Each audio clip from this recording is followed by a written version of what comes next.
Priyanka Netflix కోసం ఒక సినిమాతో ఓటీటీ ఎంట్రీ ఇస్తోంది. ఇది పూర్తిగా ఉమెన్ సెంట్రిక్ స్టోరీ అంట. ఇంట్రెస్టింగ్ విషయమేంటంటే, నాగార్జున గారి 100th సినిమా డైరెక్టర్ రా కార్తిక్ ఆయనే దీన్ని డైరెక్ట్ చేస్తున్నారు.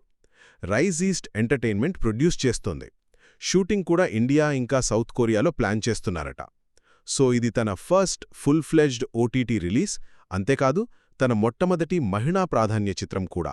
ఇక రెండో పాయింట్, ప్రియాంక కెరియర్ జర్నీ చూస్తే కన్నడతో స్టార్ట్ చేసి నాని గ్యాంగ్ లీడర్తో తెలుగులోకి, ఆ తర్వాత శివకార్తికేయన్ డాక్టర్తో తమిళ్లోకి, ఇలా మంచి పేరొచ్చింది తనకు. మీకు తెలుసు కదా, పవన్ కళ్యాణ్, నాని, ధనుష్, శివకార్తికేయన్ ఇలా పెద్ద స్టార్స్తో వర్క్ చేసి సౌత్ ఆడియన్స్కి బాగా కనెక్ట్ అయింది. ఈ ఎక్స్పీరియన్స్ అంతా ఇప్పుడు ఈ కొత్త ప్రాజెక్ట్కి హెల్ప్ అవుతుందన్నమాట. ఫైనల్గా మూడో విషయం, ఇప్పటిదాకా పెద్ద హీరోల పక్కన చేసిన ప్రియాంక ఇలా సోలో లీడ్గా, అంటే ఒక మహిళా ప్రాధాన్య పాత్ర చేయడం ఇదే ఫస్ట్ టైం. ఇది తన కెరియర్లో ఖచ్చితంగా ఓ ఇంపార్టెంట్ స్టెప్.